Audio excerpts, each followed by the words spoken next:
Dennis Schroder down in practice in Dallas. Dennis, how you doing? I'm good, man. I'm good. Just finished practice and heading back to the hotel. Are you on the team bus right now? I'm on a team bus right now. Yeah, I try to switch it up a little bit, here and there. Okay. No, I like this. I like this. I like this. I'm going to encourage any Raptors teammates to come in and interrupt this this interview. Well, listen. So the last game we saw you guys was on Sunday, prime time, worldwide, 132 countries tuning in to that big game that took place between you guys and the San Antonio Spurs. And of course, that comeback down 22 in the second half, coming back all the way. I'm just curious because you guys only had 35 points at halftime, and you guys looked like you guys were really, really stuck in the mud there. What was the feeling like at halftime? Like, were you guys like really determined to like come back? Was Darko yelling at you guys? Like, what happened in the halftime? I mean, everybody, of course, was disappointed. Everybody had their, heads down, and there was no communication until the coach came in, and coach came in and said, "Listen, guys, like you guys got two options. Either you guys hang your heads and don't go out and quit on everybody, or you guys go out there and make sure, you dictate the game, make sure we playing defense." And I think that's what we did in the second half.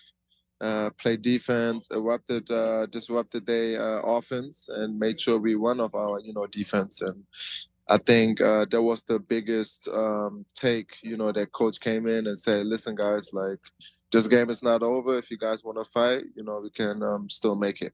Yeah. Well, the defense was great. You guys definitely locked in. I think second half, Wemby might have only had like 4 points. I'll ask you about Wemby in a second, but Scottie Barnes kind of stole the spotlight, right? Like Scottie in that fourth quarter, what he was doing, step back threes, being one of the main drivers to get you guys back over the top. I guess I'm curious, like how much did you know about Scottie coming into joining this team, and then since joining this team, like what are your impressions of him right now? I mean, playing against him the last 2 years. I mean, you can tell like he's a competitor. You want to win. Really confident because he put in the work in, and he knows what he works on every single day. And now playing with him, just not being afraid of the moment, embracing the moment, and thinking not halftime at the timeout. Coach was like drew up a play, and he was like, "Yeah, but I can just step back three it." And Nah, wait, hold on. What? because he wanted him to go to the paint, and he was like, "But I can just step back three that one," and was laughing kind of. He said it to me, and the next play he really did it and tied the game, and that shows me just that he is embracing, every single moment of it. And I mean, he's working. He's working really hard. He want to win. He's a team player, and we really happy, that we got him. Yo, his confidence is next level if he's saying that. So I love hearing that. Well, listen, I want to ask you too about so you guys coming back in that game, you guys having that belief, bit of a bad call at the end of regulation. I thought you guys might have had that stolen from you. I thought that was not a foul on Pascal, whatever. You guys try to review it, all that kind of stuff. Um, Over the course of this game, and I think Wemby had 5 blocks, and there was a couple times I think OG tried to go one on one against him, Scotty tried to go one on Yeah. one against him. I didn't see you go one on one against him, and I know I asked you last week how you're gonna get a shot off against him. But yeah, what's your impression of playing against him, man? I mean, first off, he's the future of the NBA, probably. I mean, just how long he is, how he can dribble the ball, how he shoots it. He got great touch defensively and offensively. He's just, elite or can be elite. So for me, I didn't try to. I shot, I think, two threes over him and airballed it because I wasn't sure if he's blocking it or not. Yo, can you see the rim when he's like contesting? Not really. That's the reason why I airballed it. I didn't know. That Yo, was kind of funny, but I mean, he's a great player. But end of the day, we wanted to come in and get the W, and that's what we did. yeah, no, for sure. No, because I think there was one play where I think you were running a pick and roll with Yak, and OG was in the strong side corner, and Wemby was guarding OG. And Wemby, like most people do, they come over and they tag Yak on that role, so they're trying to provide help off the corner. And I think you were like, oh, easy pass to OG in the corner, he's gonna be open for three. And I think you delivered a really good pass to OG. OG caught it in the corner, and Wemby closed out and blocked it with like at least half his hand. Still, it's like Yeah, I would say 99% of NBA players are wide open in that scenario, but with him, it's just not the case. It changes everything you guys got to yeah, do.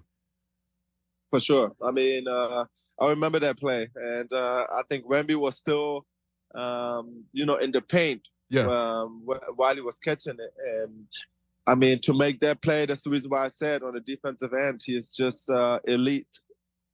He's just elite and can impact, the game on both ends of the floor. And I think that's what the superstars do, and they the two-man guys who can play on the defensive side and on the offensive side. Kawhi Leonard, who've been here, Paul George, Bron, they win championship. Mm. Well, I mean, your part in this game was also huge. You really took over in the third quarter, had a couple of drives to the basket in the fourth quarter as well.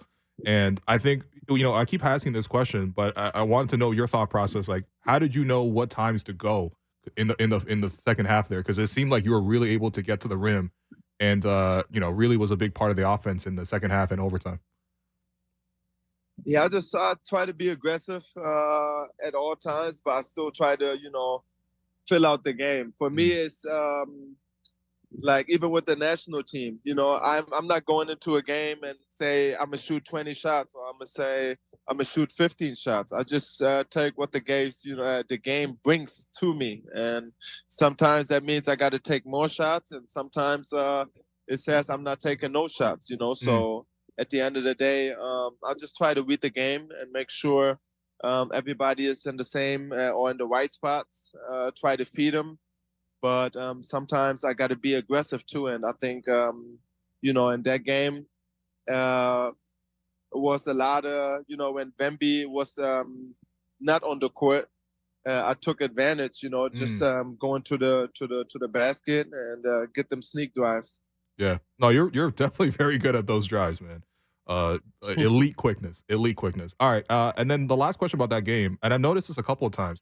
What is this chain you guys are handing out after the game now? You know what I mean? Like this post game chain. I've seen it on Pascal. I've seen it on Scottie after the game in San Antonio. What is this chain, and sort of what's the story behind that? That's the play of the game chain. Okay.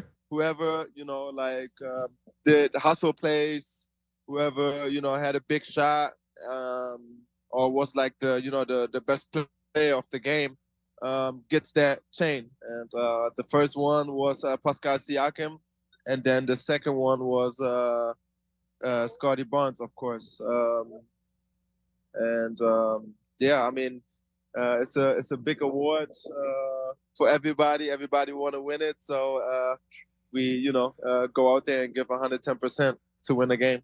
No, we got to see you with the chain soon. All right, because Hopefully, yeah. hopefully. So who's do you know whose idea was that? Like, was that Darko's idea? Was this one of the vets' ideas? Like, where did that come from? That came from Darko. Okay. I had it last year as well, and I seen it all over. Everybody is doing it now. Denver does it. I think Sacramento Yep. did it last year as well. So it's a couple of teams are doing it. So I think it's a great idea, and I'm glad we did it now too. Yeah, it reminds me a little bit of in the Premier League when they give you that little like block, that little triangle or that rectangular block for the man of the Yeah, match. yeah, yeah, yeah, This yeah. is basically the Yeah, Raptors yeah. man of the match. I like that. Well, listen, I want to talk about you as well. As you navigate your way through the hotel. What's going on? But yeah, I mean, so for you, joining the team, I mean, we keep tracking the stat, but you are still like what, fifth in the league in assists. You're tied with Luka. We'll see who has more assists tomorrow between you guys. No, but seriously, like you've come on and like you've adapted to life as a Raptor really quickly. And listen, I think a lot of Raptors in franchise history have struggled to join the team in free agency. Some have like gotten off to slow starts or been disappointing. You've hit the ground running faster than I remember any Raptors free agent. So I just wanted to hear from your perspective, like why do you think you've been so successful so quickly joining the new team here? I mean, it's just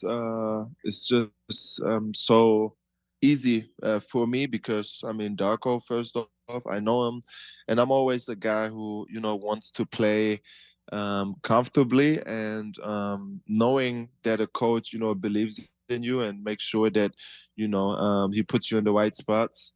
It's just everything to me, and I think I can just play free here. I got teammates who are making it easy for me as well, who knock down shots and great rolls, and I mean, we kicking the ball ahead and make sure we putting pressure on the rim early, and I think that's my play style. And I've been in the league now, my 10th year. I'm going into my 11th now, and I mean, I just know how the game go, and I feel very confident and very comfortable in that situation where Darko puts me in, and just try to make the best as possible.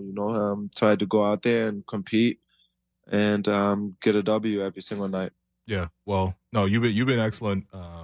I think what's been interesting too is because the Raptors have struggled with finding consistency from the backup point guard position, and you've played some backup in your career as well. You've obviously played as a starter too.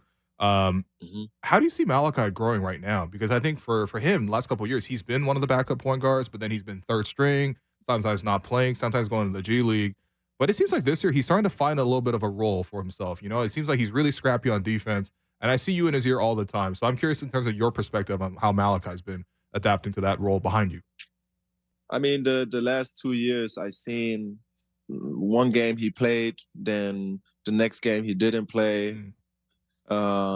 Then he comes in, plays maybe 2 minutes, 5 minutes, and gets subbed out again. And it messes with you a little bit, with your confidence. And I told him, yeah, listen, I'm a guy who want to see everybody win, elevate, and we need him. And what he did last game against San Antonio, picking up full court, just disrupting the offense from the other team, picking up full like I did, or like I do every single game probably. Just pushing the pace on the offensive end, finding his role there first, to get on the floor. I think that's the most important. And a lot of people don't understand it, young players, but it's not about scoring in the NBA. It's not about, I got to score 20 points.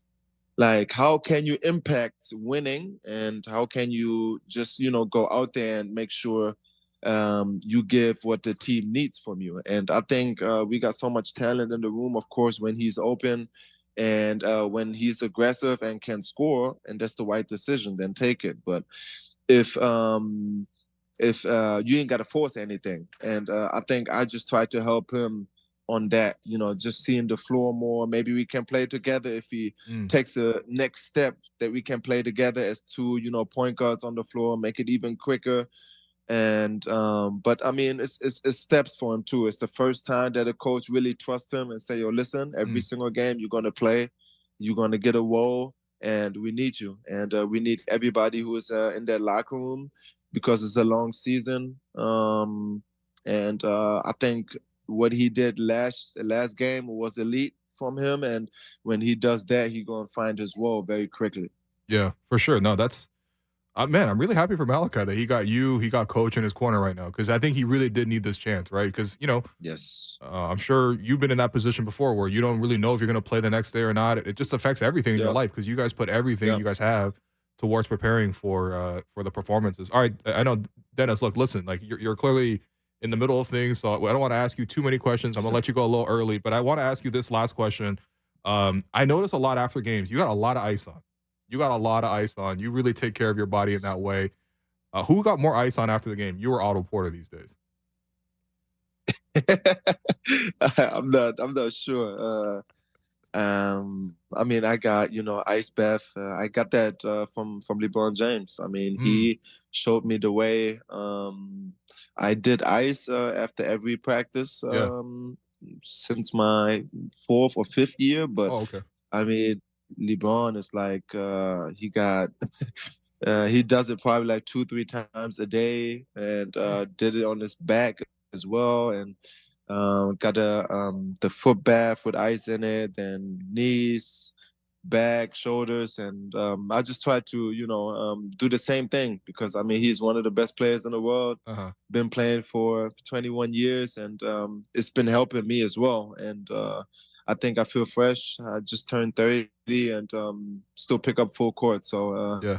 it's been well. It's been going good. So I'm gonna keep at it. But to come to your question, I think Otto Porter still has more ice than me. Yeah, I was gonna say, Dennis Schroder, you hit the freeze on and off the court. All right, so we gonna let you go, man. But I appreciate you, and All I'll right, call you man. again next week. All right, get this win tomorrow.